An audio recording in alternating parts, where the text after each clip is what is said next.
भाद्रपद की कृष्ण पक्ष की अमावस्या को कुशोत्पतिनी अमावस्या, भाद्रपद अमावस्या व पिठोरी अमावस्या कहा जाता है। इस दिन पुरोहित वर्ष भर कर्म कांड कराने के लिए नदी घाटियों से कुशा नामक घास उखाड़कर घर लाते हैं। भाद्रपद अमावस्या पर साल भर की पूजा अनुष्ठान के लिए कुशा एकत्र की जाती है। इस दिन कुशा घर में लाने से सभी नकारात्मक ऊर्जा प्रवेश नहीं करती और धन का आगमन बढ़ता है।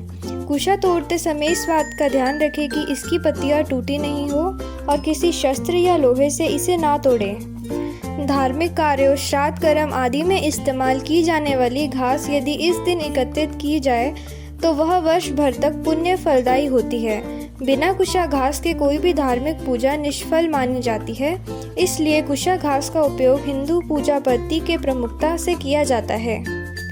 इस दिन तोड़ी गई कोई भी कुशा वर्ष भर पवित्र रहती है। कुशा काशा यवा दूर्वा उचिराचः सकुंदकः गोधूमा भ्राम्योः मौंजा दश दर्भाः सबलवजाः। अत्यंत पवित्र होने के कारण इसका एक नाम पवित्री भी है।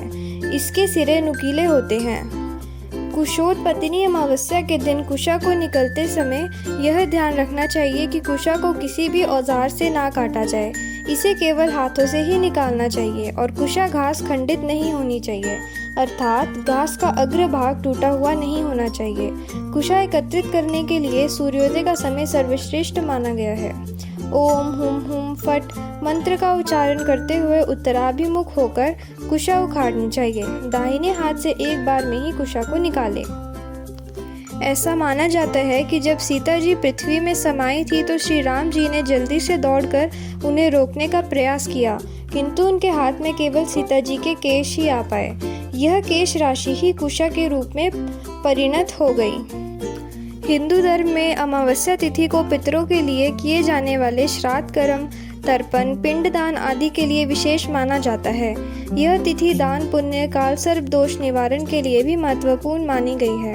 भाद्रपद अमावस्या में परिवार की सुख शांति और धन संपदा की प्राप्ति के लिए भी अनेक उपाय किए जाते हैं।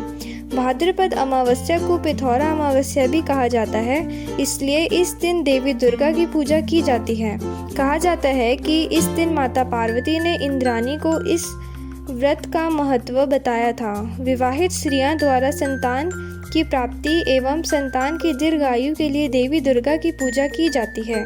धन्यवाद।